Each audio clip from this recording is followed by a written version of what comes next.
مجھے ڈر لگتا ہے ان اپنوں سے جو اللہ کے خوف سے نہ ڈرتے ہوئے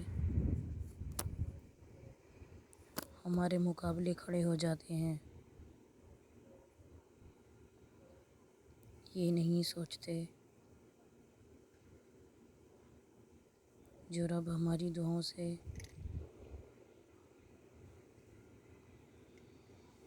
ہمارے اپنوں کی حفاظت کر سکتا ہے، وہ ہماری بھی حفاظت کرنے والا ہے۔